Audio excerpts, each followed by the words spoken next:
Oi, gente, tudo bem com vocês? Eu sou a Camila, Eu sou o Daniel. meu marido. Talvez quem for assistir esse vídeo hoje não vai ser inscrito aqui no canal, então o meu canal fala um pouco sobre a minha loja de cosméticos. Eu também coloco um pouco da minha vida pessoal aqui no canal. E hoje eu quis trazer esse vídeo pra vocês porque eu tenho falado muito nos meus vídeos que eu não estou podendo comprar muitas coisas, não estou podendo investir muito em produtos para a loja, que eu quero diminuir o meu custo mensal. E hoje eu vim falar um pouquinho com vocês sobre isso, sobre o motivo. E também falei para vocês em um vídeo que a gente tá andando a pé, que a gente vendeu o nosso carro. E também vou explicar aqui nesse vídeo. É claro que sim, a gente não precisaria, né, trazer detalhes, mas são coisas que podem ajudar outras pessoas. Muitas coisas que tem nesse vídeo a gente descobriu agora também, né, que era possível fazer agora, então vai ajudar muita gente e por isso que a gente decidiu trazer esse vídeo. E principalmente porque de domingo eu tô trazendo um tema mais assim pessoal pro canal. Então, a gente vai fazer um financiamento Minha Casa Minha Vida e a gente começou já com essa etapa aí do financiamento. A gente mora aqui hoje na casa do meu pai, e a gente quer ter a nossa casa, né? Então, a gente vai explicar para vocês um pouquinho como que tá funcionando, o que a gente precisou fazer até agora. A etapa que a gente tá é aguardando a resposta da Caixa, que é quando ela chama ou não para ir assinar os documentos. Então, a gente vai chegar até essa fase explicando para vocês o que aconteceu no decorrer desses meses. Bom, vou começar explicando aqui um pouco então, né, da experiência que a gente está tendo. No caso, a gente está fazendo aquisição de terreno, mas construção, né? E como que funciona? No caso, a gente não tinha o terreno. Primeiro a gente foi lá, deu uma rodada no bairro lá, achamos um terreno que a gente queria comprar. Por sorte, era um terreno de um pessoal da família do meu pai. A gente conseguiu uma negociação boa com eles. Que a gente nem imaginava que era, né, na verdade. A gente não descobriu quando a gente foi ligar. A gente viu o número lá na plaquinha, né, e foi entrar em contato e descobriu que era deles. No caso, o terreno deles estava quitado, porém não tinha escritura ainda, né? Então já vou deixar uma dica. Se por acaso você estiver vendo um terreno que não tem escritura, primeira coisa é atrás de fazer a escritura desse terreno, no nome dos vendedores, no caso, né? Senão a Caixa não vai pagar o terreno se fazer direto a escritura no seu nome. Bom, aí no nosso caso aqui na nossa região, né? Que a gente mora no interior de São Paulo, o teto máximo que a Caixa financia é até 190 mil, varia de 170 a 190 mais ou menos. Só que a Caixa não financia 100% do valor, financia 80%. Então, esses outros 20% você tem que ter de recurso próprio, né? Para bancar a primeira etapa da construção e a parte de documentação. Se o terreno for financiado... No nosso caso, por exemplo, que o terreno vai ser financiado também, a Caixa também paga 80% do terreno para os vendedores. Os outros 20% a gente tem que pagar também de recurso próprio. Que foi onde a gente vendeu o carro para ter o recurso aí para a primeira etapa e para pagar essa documentação, que tem bastante documento para pagar também, e pagar o restante do terreno. Bom, aí depois que a gente viu o terreno e tal, conversou com os proprietários e a gente também descobriu aí sobre a escritura do terreno, a gente foi fazer uma pré-aprovação pela Caixa. Quando a gente vai lá no correspondente e conversa com eles sobre o financiamento, eles pedem toda a documentação e eles enviam para a Caixa e a Caixa avalia se você está apto para fazer esse financiamento. Se ela te liberar a aprovação, aí você tem que mandar todo o restante da documentação, tudo certinho, a gente vai comentar o que é. E aí continua o processo da Caixa. No nosso caso, a nossa renda é informal, porque eu ainda estou no MEI, então eu não tiro prolabore, né? Eu tiro meu salário no mês, mas ainda não é considerado um prolabore de acordo com a burocracia e tal. Não tem uma documentação provando que esse valor é retirado todos os meses. Então, a comprovação da nossa renda foi com o extrato bancário. Então é uma renda informal. Devido a essa renda informal, a Caixa liberou um valor menor do que esses 190 mil pra gente. Então o teto máximo pra gente era um valor menor do que 190 mil. E eu não vou explicar para vocês o valor nem nada, porque isso vai variar muito de acordo com como você vai comprovar sua renda. Mas a primeira coisa que falaram pra gente quando a gente foi ver é que a gente não ia conseguir fazer porque eu era MEI e não tinha renda. Mas a gente foi no escritório, no correspondente da Caixa, conseguiu enviar todos os extratos de todas as contas que eu tenho, que o Daniel tem, e aí a gente conseguiu essa pré-aprovação da Caixa. No caso também depende muito do histórico de cada pessoa, né? Para começar, você não pode ter restrição, senão já não vai aprovar.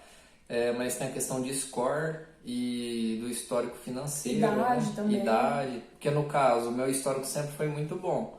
Só que eu tô desempregado, tô sem registro no caso, né? Se eu tivesse registrado, teria facilitado e teria liberado um valor maior, provavelmente também. Bom, gente, depois que a gente recebeu essa pré-aprovação, né, da Caixa, a gente foi cotar, porque aí não é nada formal. Essa pré-aprovação ela vale por 90 dias e você pode decidir se você realmente vai fazer esse financiamento ou não. E aí a gente foi cotar se realmente era possível, cabia no nosso orçamento. Então a gente conversou com um engenheiro, que depois o Daniel vai explicar um pouquinho qual que vai ser a participação dele nesse projeto aí. A gente conversou com ele e ele explicou algumas coisas pra gente e passou alguns valores de metro construído, o valor de pedreiro. A gente conversou com um pedreiro, fez um orçamento com ele de acordo com o tamanho da casa que a gente queria. E a gente viu que era possível, que cabia no nosso orçamento. A gente refez, né, o orçamento da casa, colocou os gastos tudo certinho ali, o que a gente poderia gastar e o que a gente teria que ter de renda no mínimo para a gente pagar todas essas contas, incluindo o financiamento. Bom, aí aqui, né, no nosso caso, o engenheiro que a gente tá contratando, né, o serviço dele é o seguinte: ele faz o projeto da casa, ele cobrou um valor fixo de projeto de R$2.000. Só que dentro desses R$2.000 ele faz o projeto, né, a planta baixa, ele fez uma maquete eletrônica pra gente da fachada da casa e a planilha, toda a planilha da Caixa, a burocracia da Caixa, ele quem preencheu tudo também. E no caso ele vai cobrar R$700 né, mensais, que é para ele acompanhar a obra, e também ele faz um mapa de cotação. Então, por exemplo, a gente vai comprar, sei lá, 50 sacos de cimento, um exemplo. Ele pega esse mapa de cotação, faz o orçamento em várias lojas, e aonde está mais barato a gente vai lá e faz o pagamento para a loja e eles enviam o material para a gente. Então a gente achou muito vantajoso, né, apesar de pagar os R$700 mensais, só que a economia que a gente vai ter, no caso, quando for comprar o material. Porque se você comprar mal, né, você acaba gastando mais e provavelmente passaria desses R$700 o desperdício que a gente ia ter. Fora que a transparência, né? A gente vai ter o controle total do valor que vai ser liberado pela Caixa, do valor que a gente tem de recurso próprio. Ele não vai ter esse acesso ao dinheiro, ele vai ter essa função de fazer o orçamento, de falar a quantidade, para a gente não comprar excessos, não comprar coisas, às vezes, de qualidade inferior, porque às vezes também a gente poderia cotar o preço, mas nem sempre o mais barato é o mais vantajoso, e ele já está mais a par disso. A gente já foi atrás de construtoras outras vezes, as construtoras cobravam um valor de entrada, e aí quando a gente chegava num valor de metro construído, a casa ia ficar muito pequena e nenhuma delas a gente conseguiu colocar com uma suíte, que é a nossa prioridade assim, na casa, dentro do orçamento que a gente conseguiria financiar. E dessa vez, com essa transparência aí do engenheiro, com todo o controle que a gente tem, a gente vai conseguir fazer uma casa um pouquinho maior do que as outras que a gente viu e a gente vai ter a nossa tão sonhada suíte. E essa planilha que o engenheiro fez, ela consta todas as etapas de construção, porque ela tem que ser enviada para a Caixa junto com a documentação. Então, ela tem lá a primeira etapa. A primeira etapa é a parte da fundação, do alicerce, etc. Ele descreve toda a construção da casa, ele tem todo o orçamento dessa primeira etapa que ele passa para a Caixa e a gente só tem que cumprir até essa etapa aí. Mas essa planilha que ele faz, ela tem que ser enviada junto com a pré-aprovação para que o engenheiro avalie e venha visitar a obra, venha visitar o terreno para poder liberar. Recapitulando, para a gente fazer esse financiamento, primeiro você precisa ter um pouco de recurso próprio, porque como o Daniel disse, a Caixa ela paga 80% tanto do terreno quanto da construção. Se você for financiar só a construção, não sei te falar se seria o mesmo valor, se seria a mesma parcela, mas a Caixa também pagaria 80%. Esses 20%, que é o que aparece na simulação como entrada, é o valor que você teria que ter de recurso próprio. No caso, conversando com o engenheiro, ele explicou pra gente que você não é obrigado a ter esse valor X que tá lá. Por exemplo, vamos supor que apareça que tenha que ter 60 mil de entrada para você fazer o financiamento pela Caixa. Não, você não é obrigado a provar para a Caixa que você tem esses 60 mil. Mas até a primeira etapa que você colocou na planilha, você tem que cumprir, independente se você gastou esses 60 mil ou não, para chegar até nessa etapa, né? Então, a primeira coisa, a gente tem que ter um recurso próprio. A segunda... Você falou? É que, tipo assim, às vezes tá lá que a entrada seria 60 mil, igual o exemplo que a Camila deu. Só que a primeira etapa ficaria 35 mil, não ficaria os 60 mil, né? Então você tem que ter no mínimo esses 35 mil para cobrir a primeira etapa aí de construção. Por isso que é muito importante você encontrar um engenheiro que tem conhecimento dos gastos que vai ter, porque aparecem gastos que a gente nem imaginava. Por exemplo, a escritura a gente precisou tirar fora do orçamento do que a gente tinha combinado com o engenheiro, porque era um gasto que a gente não estava esperando, era uma informação que a gente não tinha. Então, já por isso que a gente até decidiu gravar o vídeo, que às vezes ajuda algumas pessoas também. Enfim, né? Recapitulando aí, o recurso próprio, o terreno, pode ser seu terreno quitado, pode ser um terreno que você financiou, ou pode ser um terreno que você vai comprar de uma terceira pessoa, desde que esse terreno esteja no nome, registrado, com escritura dessa pessoa que você vai comprar, porque precisa, para a pessoa receber esse dinheiro, toda a documentação que você enviar para a Caixa precisa estar no nome dela. Depois, né, do terreno, a gente fez aí o cálculo se a gente ia conseguir pagar, e aí a gente fez a pré-aprovação, fomos aprovados com um valor um pouco menor, deu assim para fazer o que a gente queria, e aí a gente começou a correr atrás de mandar a documentação, toda a documentação necessária para a Caixa, para eles aprovarem, que é a etapa que a gente está agora, né? O que a gente mandou? Primeiro precisa de um alvará de construção. Nesse alvará você precisa ter um contrato de compra e venda com o dono do terreno.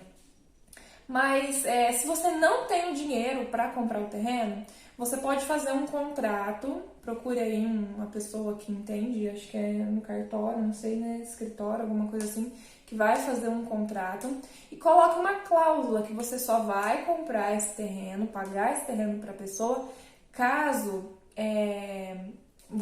a Caixa libera o financiamento. Porque às vezes você faz um contrato de compra e venda, a Caixa não libera o seu financiamento, e aí como que você vai pagar a pessoa?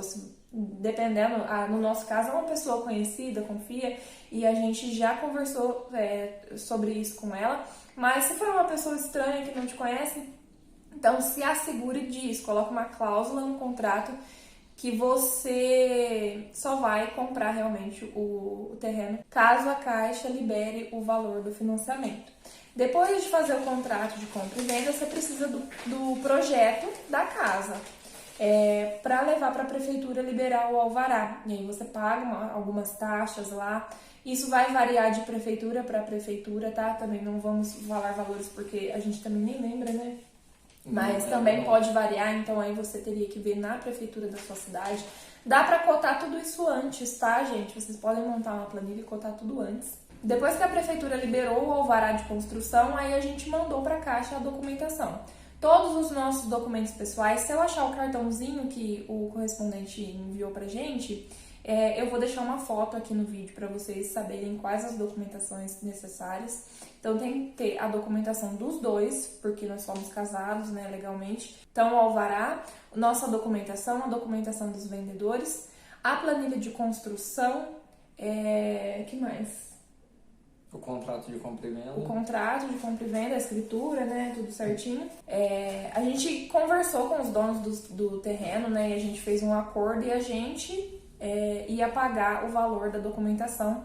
Para registrar em cartório, escritura e deixar o registro no cartório de imóveis, a gente gastou mais ou menos uns 5 mil reais. E uma matrícula, que essa matrícula sai só depois, porque a escritura ela é lavrada, né?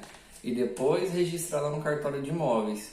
Aí depois que ela está registrada no cartório de imóveis, tipo assim, saiu o registro hoje, amanhã você já consegue pegar essa certidão, a cópia de certidão, no caso. Aí ela tem validade para 30 dias para a Caixa, né? Então, tipo, se você enviar e a Caixa demorar mais de 30 dias para te responder e tiver que fazer alguma alteração, você precisa retirar outra e cada uma custa mais ou menos uns 70 reais, né? Aqui na nossa região. Na nossa cidade custa mais ou menos uns 70 reais.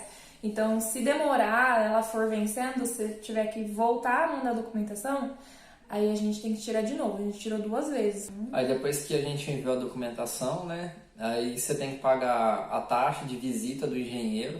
Não sei também se é todas as cidades, né, todas as regiões é o mesmo valor.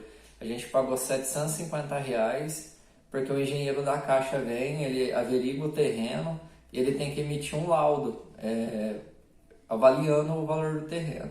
No caso, a gente sugeriu o terreno um valor, mas o engenheiro da Caixa avaliou outro valor. Ele avaliou 5 mil mais baixo, né, no caso.